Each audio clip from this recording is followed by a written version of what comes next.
In the days before Noah's flood, God set a timetable for the destruction of mankind, 120 years. Since Jesus told us that the days of Noah would be like the days of the Son of Man, the time before his return, is a similar 120-year timetable established prior to his second coming? If so, what event likely launched that timetable? Does this help us understand the Olivet Discourse better? Jesus' detailed explanation of the end times he gave Peter, Andrew, James, John a day or so before he was betrayed.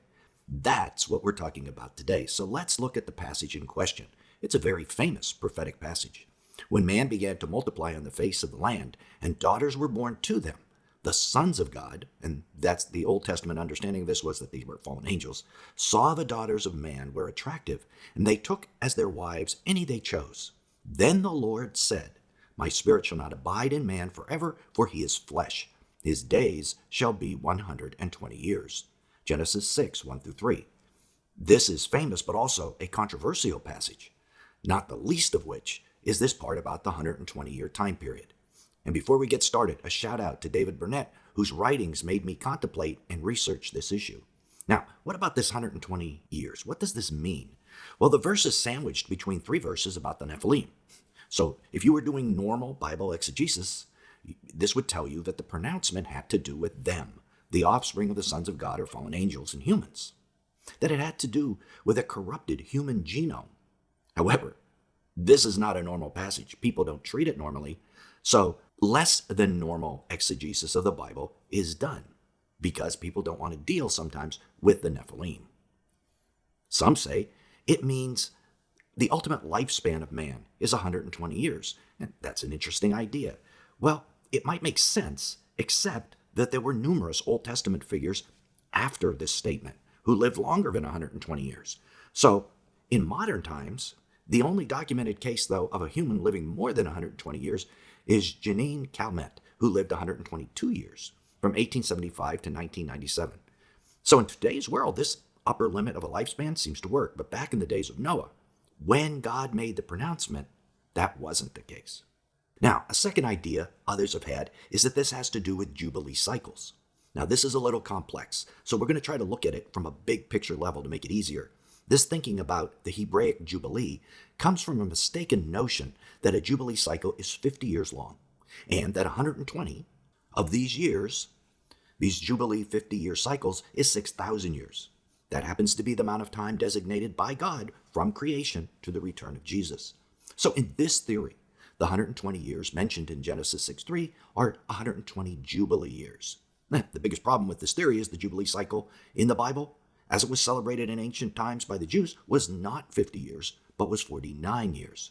Although there are a number of ways you can prove this to yourself, the easiest is by looking at the non-canonical Book of Jubilees, where it's absolutely clear the Jubilee cycle was only 49 years long. The 50th, or Jubilee year, was celebrated on the first year of the very next cycle, and a Jubilee cycle looked like this. Although the Book of Jubilees was non-canonical, and thus non-inspired, you might think, why would we look at that? Well, because it was highly respected in those days. Numerous copies were found in the caves of Qumran. They were part of the Dead Sea Scrolls, and it was even quoted by the early church fathers, and even Jesus himself quoted from it in his teachings and parables. And although it isn't inerrant, it wouldn't be respected the way it was if it was obviously wrong about the way everyone was celebrating the Jubilee. It would have been a laughing stock to everyone, and no one would respect it or quote it. This would be like a Hebrew document saying that the Day of Atonement, which is on Tishri 10, was another day, say the 15th of Av, or Americans saying Thanksgiving was in the spring.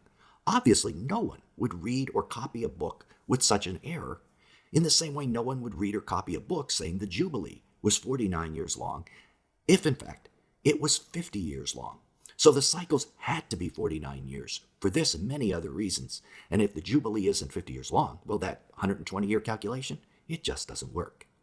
This brings us to the only possible conclusion that the 120 years was the time from God's pronouncement until the flood, due to the corruption of the human genome.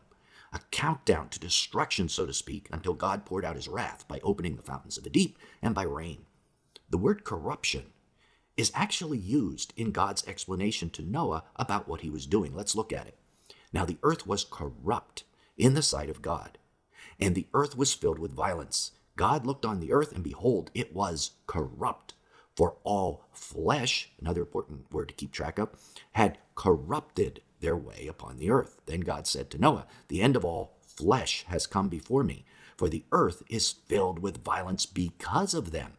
This implies the corrupted genome caused the extreme violence. And behold, I am about to destroy them with the earth. Make for yourself an ark. Genesis 6:11 through 14. This is an incredibly important passage prophetically. God uses the word corrupt or corrupted 3 times, and he uses the term flesh twice. And in one verse, Genesis 6:12, God says all flesh had corrupted their ways. Let's keep these things in mind because they're important, as we said, in the understanding of the future that's going to mirror these past events. Now, what happened 120 years before the flood? It's almost never spoken of. Genesis 7:6 tells us Noah was 600 years old when the flood came. So when God's pronouncement came, he was 480 years old and childless.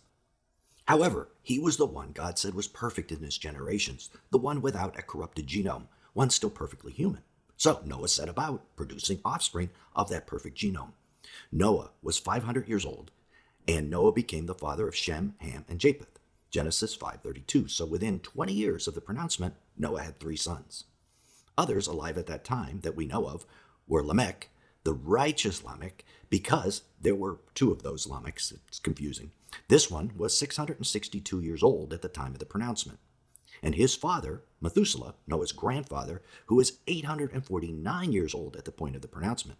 Now, Methuselah would live all remaining 120 years, dying the very year of the flood.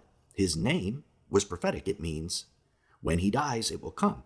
And it did. Hebrew writings say he died the week before the flood. Lamech, however, died 5 years before the flood. At an age that was unusually young, if you can imagine that, for those in the line of Seth. He was 100 and some years younger than most who died at that time. So what happened? Did he die before a normal lifespan? We aren't told why, but given that the world was filled with violence at that time, was he murdered? It's something to speculate on. So that is an explanation of the 120 years in the past, a time of corruption and violence. Yet it was a time when Noah and his sons built the ark, and Noah preached righteousness, as we know from 2 Peter 2:5. So that's sort of a picture of maybe what we should be doing, getting people ready to escape.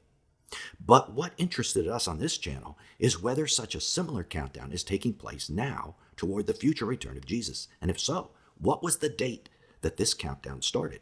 Well, we obviously don't know with precision. If we did, we'd know when Jesus returns. But we can look at a handful of options, and we can deduce these from the Olivet Discourse. This is Bible teacher Nelson Walters, and we're glad you follow this channel. If you like this video so far, hit the like button, as it causes YouTube to send it out to more folks just like you. Now, let's look at the Olivet Discourse. In Matthew 24:32, Jesus said, "From the fig tree, learn its lesson. As soon as its branch becomes tender and puts out leaves, you know that summer is near." We've discussed this multiple times on this channel, where the fig tree is a symbol of national, unrighteous Israel. Another symbol of that fig tree was the fig tree Jesus withered for not bearing fruit a day before he was murdered. We have also discussed summer, which is a homonym, or it sounds like the same word, in Hebrew for the word end. So when Jesus said, you know that summer is near, he was also saying the end is near. He also said, later in the passage, that the generation that saw the fig tree blooming would experience his return. So the nearness was a generation. A generation, of course, could be 120 years, as per Genesis 6:3. It also could be less, but if it is 120 years, it kind of puts an upper limit on the return of Jesus. National Israel sprouted leaves in 1948, 120 years, plus 1948 equals 2068. So that is the first possibility, and in my mind, it discounts all these ideas that Jesus could come 100, 500, or 1,000 years from now. 2068 seems an upper limit to us on this channel of that return. The second possibility from this sermon, the Olivet Discourse, is the start of a world war. When the disciples heard Jesus say that someday the temple would not have one stone left on another, they knew from their knowledge of the Old Testament that he was talking about the prophecy of Daniel's 70 weeks, and specifically the verse Daniel 9:26. In that verse, Daniel prophesied 4 main things that would happen after the 62 weeks. And after the 62 weeks, the Messiah shall be cut off and have nothing. That is the murder of the Messiah. And the people of the prince who is to come shall destroy the city and sanctuary. Its end shall come with a flood. That's the destruction of a temple that Jesus just spoke of. Till the end there shall be war. That's number 3, and desolations are decreed. That's the 4th thing. 4 things: murder of the Messiah, destruction of a temple, war, and desolations. This is the verse the disciples were thinking of when they framed their question. They knew Jesus had spoken of the destruction of a temple, but they also knew there were three other things mentioned. So they asked Jesus, when will these things be in Matthew 24:3? Notice that this is plural, things, not singular. They weren't just asking Jesus about the destruction of a temple, but about everything in Daniel 9:26, and maybe all of Daniel's 70th week as well, because, Jesus' answer contains explanations of all of it. Let's consider war. Notice war was one of the four items that were to happen in the gap between the death of Messiah and the 70th week of Daniel. In fact, ancient Hebrew scholars believed that a war would kick off the birth pangs of the Messiah. Now, Jesus explained that there are two types of war: war between two nations or even just a small group, and a world war. He said you will hear of wars and rumors of war. That's the first type. But the end is not yet. Matthew 24:6. So regular wars don't mark the end. Wars like the war between the Romans and the Jews back in 70 AD, or the Bar Kokhba revolt in 133 AD, everybody would think this is the war that's marking the end. But Jesus is saying specifically, those wars aren't it. They don't mark the end. He then uses a word in the Greek that most people don't have a sense of. It's the word gar, which is an explanatory conjunction that explains what he just said. We translate it as for nation will rise against nation and kingdom against kingdom, Matthew 24:7. But it more properly means this is the cause of what I just said. So Jesus is saying more than a regular war will kick off the beginning of the birth pangs period. It will be a mega war where kingdoms or alliances line up against each other. The first of this type of mega war that the world had ever seen was World War I. So if this is correct, we want to add 120 years to the start of World War I. But when did it start? Well, in 1911, a war started with the Italian-Ottoman War. And many believe this was the kickoff of World War I. If this was the starting point, 1911 plus 120 equals 2031. The majority of the rest of Europe joined in 1914. 120 plus that year would be 2034. Others point to the Balfour Declaration in 1917, which was the first step in the formation of Israel. 120 plus that year equals 2037. So based on this analysis, in the Olivet Discourse, there would be four possible choices for a 120-year period of warning prior to the end: 2031, 34, 2037, 2068. 2031 happens to be the year with a star sign of Jesus crushing the head of Satan. Very appropriate for Jesus' return. The other years, in our opinion, have nothing really special about them.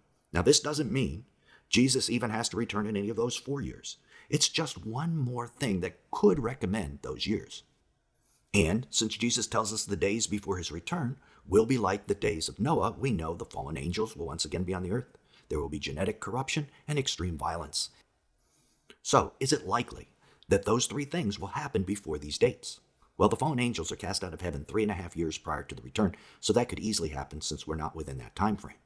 Globalists and elites are already hard at work creating a genetic upgrade and a new human species. So corruption of the genome could happen, especially with the help of the fallen angels.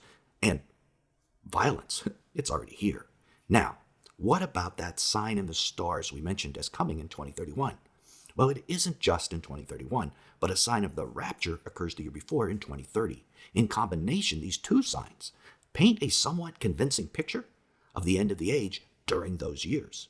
So click right here to keep watching and find out what those signs are, why we're excited about them, and what days they occur on. Till then, this is Nelson, and I'll see you there.